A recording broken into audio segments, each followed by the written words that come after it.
Welcome back to TYT. Anna Kasparian and Cenk with you. All right, UC Irvine celebrated Martin Luther King Jr. Day by having a 3-day symposium. And the symposium began on Martin Luther King Jr. Day. And a chef in one of their cafeterias decided to celebrate by serving fried chicken and waffles on that day. All right, so very questionable, and a lot of the black students at the university were upset about it. The Black Student Union wrote a formal claim that they were unhappy, that they didn't want it, that it was very insensitive to push stereotypes like that on such an important day in black history, and I agree with them 100%. The chef said that he thought that it was a good idea to provide the students with comfort food on that day. Disaster on top of disaster. Well, look, I don't know if you know the answer to this, but I think it's fairly relevant what the race of the person who was doing the fried chicken and waffle decision was. Was it a white guy? I have no idea. I don't know what the race of the chef was. And the only person who made an official statement was a spokesperson with the university. It's a spokeswoman by the name of Kathy Lawhorn, and she basically paraphrased what the chef's intentions were. So there's no direct statement from the chef, but the spokesperson from UC Irvine did apologize. She said it was insensitive. I do know that the chef did not get fired and did not get punished for anything that happened on that day. And, you know, a lot of the students are upset about that because they feel that there should be consequences for it. And I don't know, I'm a little torn on that. I don't think that the chef had, you know, poor intentions. What are your thoughts, Cenk? Should the chef be fired? You know, it really depends on the context, you know, and that's why I asked about his race, because, I mean, if he's white and he, you know, you go into the back of the kitchen and he's wearing like a Confederate bandana, you know what I'm saying? Right. Then we got an issue in America. If it turns out he's black and he was like, I don't know, I thought it was like, you know, soul food and the people would enjoy it. I enjoyed it on that day. Well, then obviously it's totally different. But my real question is, what if he was Asian? Yeah, what if he was Asian? That's when you get a little, you're in the gray area. You don't know whether or not to be upset with him. And by the way, I don't want people to take me too seriously. You know, of course, it's not just that he's white or he's black. Like I said, it depends on the context. You know, I use the Confederate bandana as a goofy way of showing that. But, you know, if I was the administrator there in the school, I'd pull the chef aside and be like, hey, dude, what were you thinking? And if he had a good answer, I'd be like, all right, I pardon you. You know, if he had a bad answer, then I'd be like, this is going to be an issue. Yeah. By the way, serving chicken and waffles on that day is terrible, and it is super insensitive. But any university that serves chicken and waffles on any other day is a good university, because chicken and waffles are freaking delicious. Like, my university didn't have chicken and waffles. We had, like, this fake teriyaki chicken process thing going on. It sucks. Let me tell you something. I don't know a single person that objects to fried chicken. I don't know a single person who objects to waffles. I know. Put them together, and you have a lovely combination. I mean, there's some freak vegetarians and vegans who are against fried chicken, but come on. No real Americans. Well, you can replace it with fried tofu and waffles. Then you have a lovely vegan dish. All right, Steve wanted to say something. Vegan and vegetarian friends were just playing, all right? Calm down. No, I think you guys are all crazy. I don't think it's racist at all. I mean, unless there's some kind of overt showing that the guy who did it as a way of being a racist. I think chicken and waffles is great. No, I'm not. Let me clarify something. I'm not saying that the guy is racist. No, I think maybe insensitive, maybe poor judgment, but racist is way too strong. I don't even know why it's poor judgment. I mean, look. Because it's pushing a stereotype. Really? Yeah. Black people love fried chicken. But most people love fried chicken.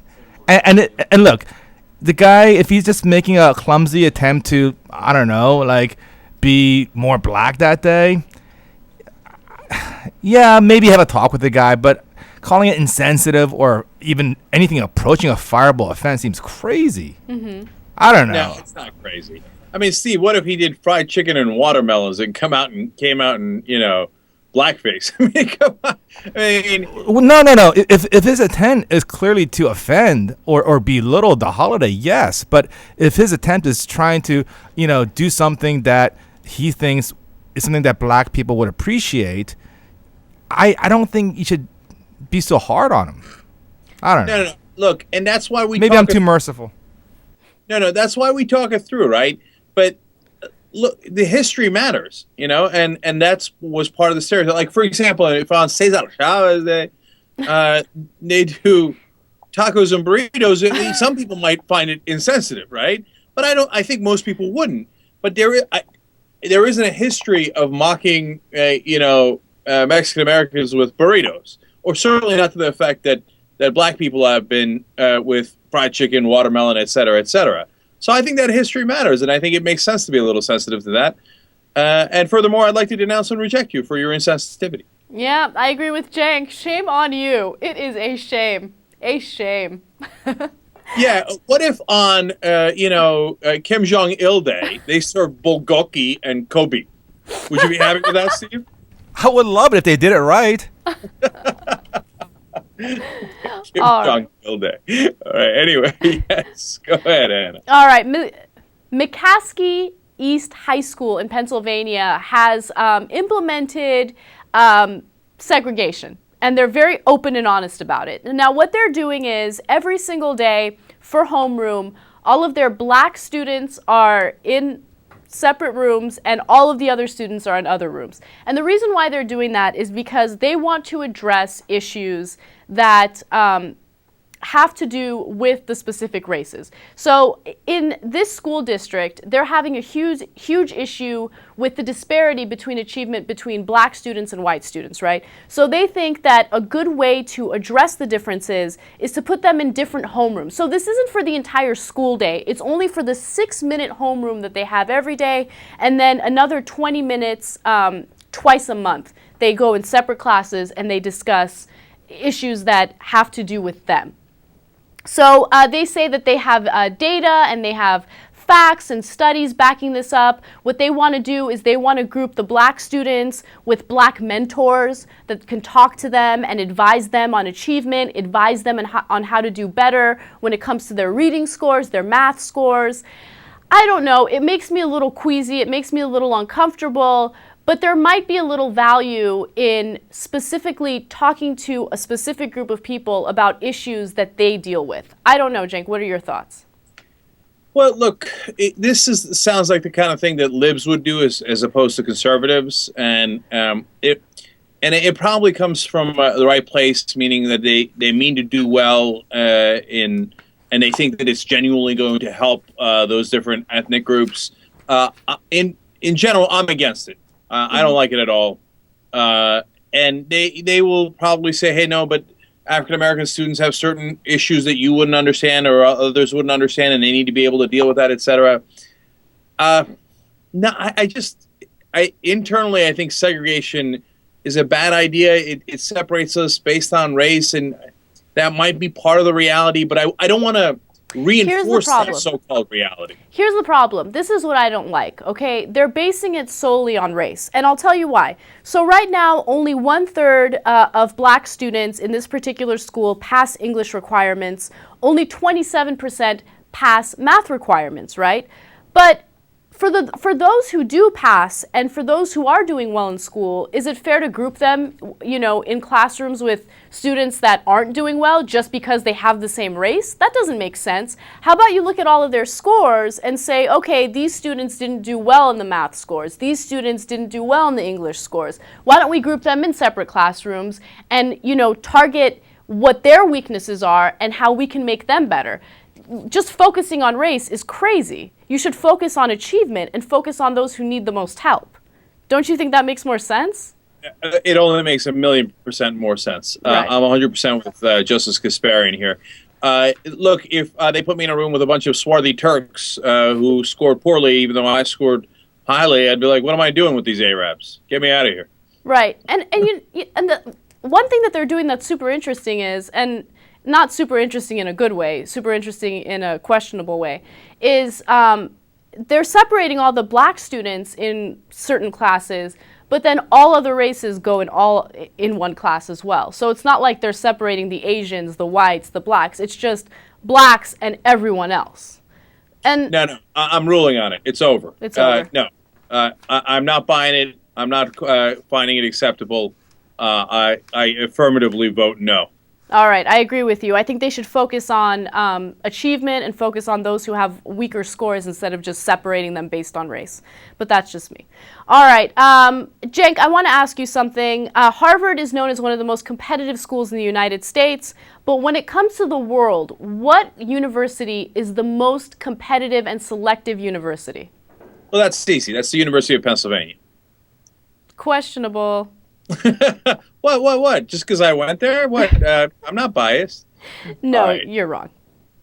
Really? Yes. Oh. The most selective school in the world is Hamburger University in Shanghai.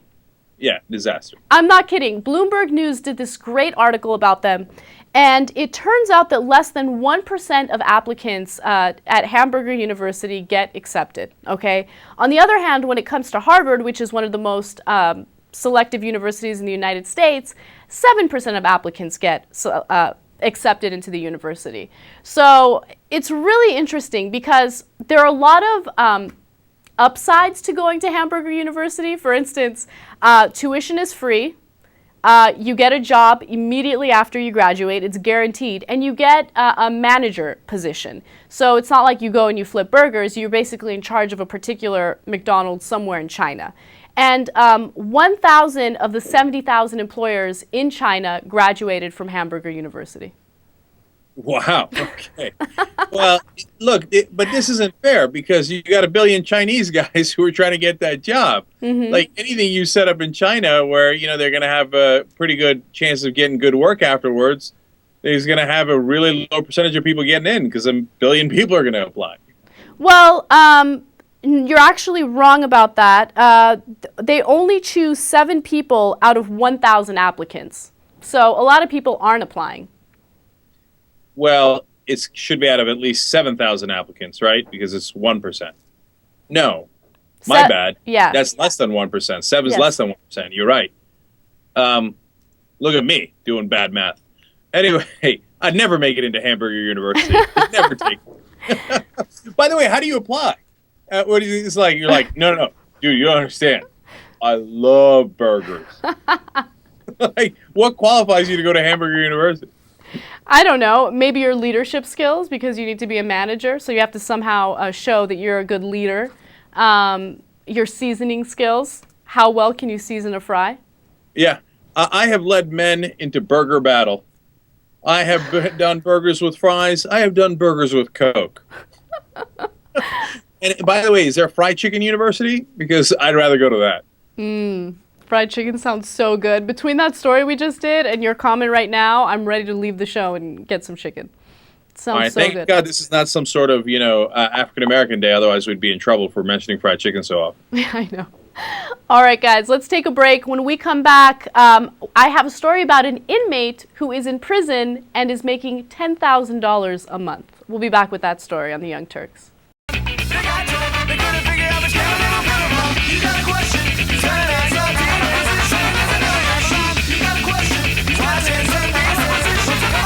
Hey, the Young Turks. I am your host, Cenk. As you know, I'm in New York. We're doing MSNBC at 6 o'clock Eastern every day. Tune in every day. We're coming for them. We're coming. Ratings have been good. Oh, that delicious day when we beat Fox. They're already all over me, man. There's been almost every single day that I've done a show, there's been some right-wing blog who's attacked me. And I love it. So let's keep it going. Man, if we're on national TV, cable TV every day, oh, we're going to get on their skin so bad. We're just warming up, man. We haven't even brought TYT style yet. And by the way, everybody says bring the sound effects, right? And of course, I'd love to bring the sound effects. But they got to clear through so many different hurdles here. It's just the way it is here. It's different than when we do TYT. So trust me, I'm working on it. All right, now let me give you some of the stories from today. Like I said, we should have a full hour here for you today of politics, but because of the Skype situation, etc. I just want to give you some of the best stories, and then we'll call it a day. All right? And then tomorrow we unfortunately don't have a show again because so many of us are missing JR, Anna, me, etc. But next week, every day, Monday through Friday, 8 to 10 p.m. Eastern, we'll be doing Young Turks. I want everybody to know that. All right. So Sarah Palin was apparently pissed or did not like Obama's State of the Union speech. And she said that it had a lot of WTF moments. Let me give you the exact quote she said. His theme last night in the State of the Union was WTF, winning the future. I thought, okay, that acronym, spot on. There were a lot of WTF moments throughout that speech. Now, she said that on Fox News. She was on with Greta Van Susteren. I guess she knows what it means. Otherwise, why would you say WTF moments? With Sarah Palin, you never quite know if she knows what she's talking about. But if she does, wait a minute now, I thought Fox News was all about family values. You know, saying WTF on there, that's a little racy. But she's just getting warms up. Then she goes into his Sputnik moment, and she says, quote, he needs to remember that what happened back then with the former communist USSR and their victory in that race to space, yeah, they won, but they also incurred so much debt at the time that it led to the inevitable collapse of the Soviet Union. All right, where to start? First of all, they didn't really win the space race. Remember, we got to the moon first. Second of all, Sputnik was in 1957. The Soviet Union collapsed in 1991. Third of all, I thought Reagan killed communism. What happened? Right? All of a sudden, it was Sputnik that killed it. And it might have had something to do with the fact that their system of, their economic system doesn't work at all. It might have had something to do with all the money they spent on nuclear weapons. But no, apparently it was all Sputnik, right? What's amazing about her is the degree to which she doesn't care about the facts. So she's like, history? What name so? No, I'm just going to go on here, tell people that Obama's having WTF moments, and then make these absurd claims. And then finally, she talked about how he shouldn't have talked about the Sputnik moment, but the Spud Nut moment. I was like, what? Where is she going with this? And she says Spud Nut is some restaurant in Washington State and how they don't need the government, etc. I was like, these Spud Nuts. I can't believe she busted a Spud Nut on Fox News Channel. Is there no one on her staff who's going to tell her, hey, Sarah, what are you doing? Don't do it. Don't say Spud Nut on TV. It's going to make you look ridiculous. Don't say you want a Spud Nut moment and that you think Spud Nuts is awesome. Don't do it, Sarah. But nobody stops her, so she went ahead and did it. Bless her heart, because now we get to talk about Spud Nuts all over Sarah Palin. What? God, she's fun, man. God, she's fun. All right. Now, on to a serious story. David Axelrod had a meeting with some progressive bloggers, and he wanted to reassure them on a couple of things. He said, look, we didn't talk about gun control. We didn't talk about the foreclosure crisis in the State of the Union, but trust us, that's coming up later. We will address those issues. Maybe not, right? It seems like he's trying to appease them. That's almost certainly what he's doing. But then the real relevant part of the conversation came in Social Security. They asked him about that because they said, the president mentioned that he wanted to, quote, strengthen Social Security, but a lot of people think that might be a code word for mess with it. And so they questioned him on that. And here's what Axelrod said, quote, in the long term, there are issues on the horizon relative to Social Security. Instantly, bloop, bloop, bloop, bloop, bloop. Okay. Can you tell I don't have the sound effects here? But that's a warning sign, saying that there are issues on the horizon, right? Among younger Americans, there's a profound suspicion that Social Security isn't even going to be there, he says. And among older Americans, there's a great deal of anxiety about tampering with it. Well, that last part is definitely true. And by the way, we all have anxiety about you tampering with it, old and young. He continued by saying, and our goal is to make sure that the program is still strong and secure. The president laid out his principles last night, and we're willing to have a discussion, but those principles are going to inform the discussion. So them saying, hey, we're willing to have a discussion on Social Security, that means we're open to changing it. Now, the reason Democrats have been so successful on this issue for so long is because the American people love Social Security, and they are not open to changing it. Every single poll shows that. There was a recent poll that showed that 85% of Americans say, I don't want to cut Social Security under any circumstance. But apparently, David Axelrod, top political advisor to the president, doesn't know how to read polls, so he's open to discussing it. But he says, "Oh, but we want to make sure that it's strong and secure." Yeah, look, the reason we think that's a euphemism is because whenever people talk about strengthening Social Security and making it more secure, they usually talk about, "Oh no, we got to raise the retirement age, or we got to cut benefits so that you can have it later, so that it lasts longer." When in reality, of course, it doesn't have any financial problems right now. It has a $2.5 trillion surplus, et cetera, et cetera. And it doesn't begin to run out of that surplus until 2037. It doesn't use up that surplus, I should say, until 2037. And then even then, it could pay 80%, even if you did nothing to Social Security. Why is there the need to panic about it now? There isn't, because they want to cut it. That's what the Republican agenda is, and we're afraid Obama's going to go along with it. And here's Axelrod's one more quote on it. He said, "This is a delicate time, because I don't think you want to start pre-negotiating or pre-discussing issues to the point where people say, well, there's no point in even sitting down and talking about this stuff." In other words, yes, they're willing to cut Social Security, but they don't want to say it now because they'll take a lot of heat for it. What they're going to do is they're going to negotiate with the Republicans, and then at the last second go, "Supplies! We agreed to a compromise where we raise the retirement age." That's my guess. Look, I hope, again, for the millionth time, I hope I'm wrong, right?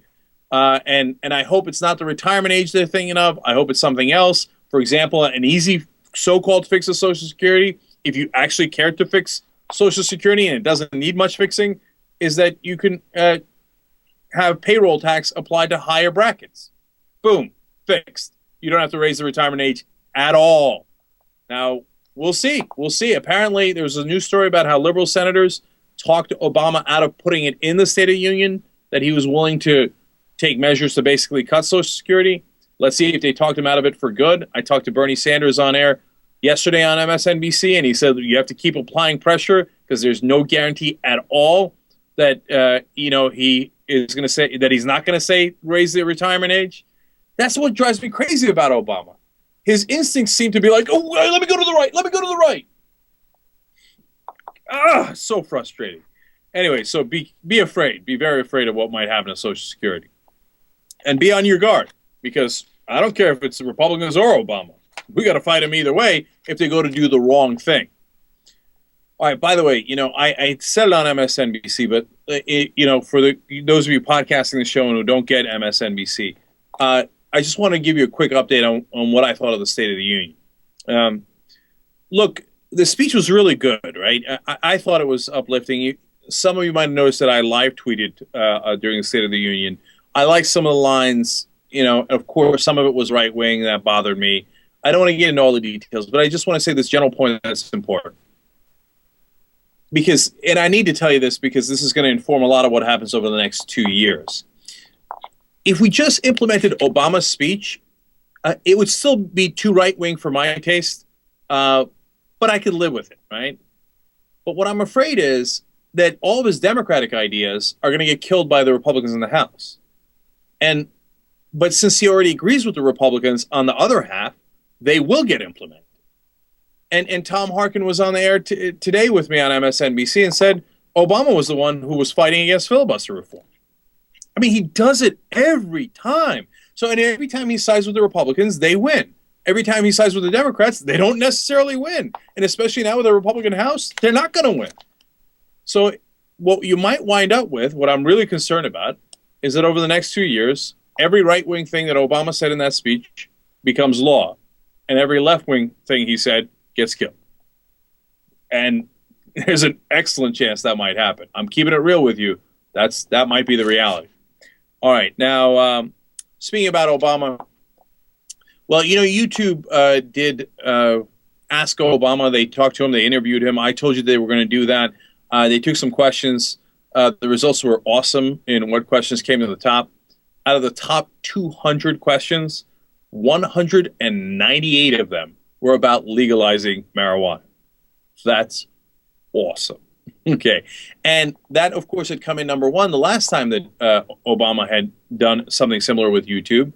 And he basically laughed it off at that time and said, I don't think we're going to do that. Might it help the economy? Get a load of these guys on YouTube, Axelrod. Gibbsy, did you hear that about pot? They must be high. So, it wasn't that bad, but it was close. He laughed several times. Like, was very dismissive. So, now he gets the same question this time. Obviously, they got to ask that question. He came in an overwhelming number one. And this time he said, okay, we have to treat this as a serious issue. It's a classic Obama move, right? And a lot of people are giving him credit. This is the first time that a president has said this is a legitimate and serious issue as to whether it should be legalized. And I give him a little bit of credit on that. But in a classic Obama move, he then says, oh, me? Oh, no, hell no, I'm not going to legalize it. No. But somebody should seriously discuss it. Because he knows that he got heat last time because he didn't take it seriously. This time he says he takes it seriously, but doesn't actually take it seriously. Doesn't actually do anything about it. So, classic Obama. In the end, at the end of his term, will marijuana still be legal? Definitely. He doesn't have anywhere near the cojones to go near that. The Republicans would yell at him so much, he couldn't stand it. But don't worry, guys. He's taking you very seriously. This is him going, okay, Gibbs, Robert Gibbs, David Oxford, what is you? Oh, Joe Biden, so serious, so serious. No. Should we look at so serious? No. And that's basically the final result. Keeping it real. That's what happened. But hey, listen, that's why I like that YouTube does this, because it gives people a chance to ask him real questions that mainstream guys aren't asking him. And so at least he had to answer it, and at least he had to open up the debate by saying that it's a serious issue. So I don't score that one for Obama. I score it for YouTube and all the people who asked that question. Great job. All right. Now I got a couple more stories for you guys, and then we're done. Oh. Let's do rapid fire, right? What are the Republicans thinking of doing now? Jeb Hanserling proposes in the House, privatize Medicare. Of course! One note here, one note. You remember during the whole healthcare reform thing, the Republicans kept saying, oh, this healthcare reform is going to cut Medicare. We care so much about Medicare. How can you touch it? And what happened? The minute they're in charge, like, oh, yeah, come on, let's privatize it. Wall Street will make money off that, and then eventually it'll collapse, of course, because they took too much risk, and they won't have it anymore. It's a win for everyone. Keep it real. It's so upsetting that people have no idea what the Republicans are up to. Because, I mean, they have some idea, right? And I show you issue by issue, the Republicans aren't winning, et cetera. But they just did a Gallup poll, and for the first time in 5 years, the Republicans have a more favorable impression than unfavorable, 47 to 43. That tells me 47% of the country doesn't have any idea what the Republicans are up to. The upside of the next 2 years, though, is that they might find out. Remember, the last 2 years, the Democrats were completely in charge, so American people didn't get a real good sense of what the Republicans wanted to do. They just didn't like that there was 10% unemployment, and they wanted to give the new guys a chance. Now they're giving them a chance. And when they do Clonorama, as they're going to do, and as they've begun to do, they might be in for a rude awakening 2 years from now. It's way too early to know, but let's see what happens. All right? And as I told you, I think earlier in the show, 400 rabbis came out against Glenn Beck and said, and Roger Ailes saying they use far too many Nazi references. What Beck said about Soros was despicable. What, Ailes comparing NPR to Nazis over and over was despicable, and they took out a $100,000 ad in the Wall Street Journal to protest, which I love. Here's another story I love, to give Republicans credit on this one. New York Times is reporting that the Republicans are split over whether to cut defense spending or not. Fantastic, I think if they are split on that, give them credit. And some of the new Tea Party guys apparently want to cut spending. I've talked to you about this before. I think that's a great trend. I hope we can work with them on it. And one guy that was really surprising, and part of the reason I want to tell you the story, is Dick Armey. Dick Armey, head of FreedomWorks, is saying, yeah, it's saying you shouldn't cut defense spending is baloney. That was the most surprising thing I heard all day. God bless his heart. All right. Nah, don't bless his heart. But that's a good thing. Okay. And am I done? Oh, yeah. Yeah, I guess one last thing on this, on the State of the Union speech, right? So the 5-year spending freeze that Obama proposed. And I guess it just goes to buttress the point that I had just made, right? Because all the Democratic things he proposed, he's got to fight super hard for. He's got to go out there and be like, convince the Republican House. I don't know how he's going to convince the Republican House to do anything, right? Whether it's investment in education, innovation, private-public partnerships, et cetera, all the good things that he said, so hard, right? But the minute he says, I'm doing a 5-year spending freeze on all domestic issues, that's it. It exists. So the right-wing ideas are instantly law, because that's an executive order anyway. Well, look, of course, the funding will then have to go back to Congress and stuff. But I'd be really surprised with the backing of the president and the Republicans if it didn't get passed, and the Republicans were in favor of it anyway. So the Republican stuff is going to get done right away. The Democratic stuff, I'm giving you the warning signs here. I hope I'm not overdoing it, but I don't think I am. You know what? I'm going to throw in one last story for you. I'm always lie when I say it's one last story. Sergeant Shriver. I never got to talk about him last week. He died last week, and there's so much to say, but I just want to give you a quick point on it. Look, he helped set up the Special Olympics. He was the founder of the Peace Corps, and he fought against poverty his whole life, right? Now, he was, of course, part of the Kennedy family. He married into it, married Eunice Kennedy, et cetera. And some people, had issues with him in terms of, Hunter. Actually, the only person I saw that had issues with him was Hunter S. Thompson, who thought that he was a clown or whatever. But Hunter Thompson was high most of the time. Who knows, right? But I don't care. What I do care about is that Sergeant Shriver, his whole life, he tried, man. He was not in the lower class. He was not in the middle class. He was rich. But he tried his damnedest his whole life to help people who didn't have money, or people who were born with certain disabilities. And, no matter, and of course, Republicans mocked him as like naive and all that stuff, right? But you know what? He set up the Peace Corps, and 500,000 people have worked in the Peace Corps to help people all throughout the world. Sometimes when you're a do-gooder, whether you're naive or not, it still works. And you do great things in the world. And Sergeant Shriver did that because he tried and because he believed, and he got a lot done. And I just wanted to give him credit for that. I know it's a little late, but I figured better late than never. All right, that's our show for today.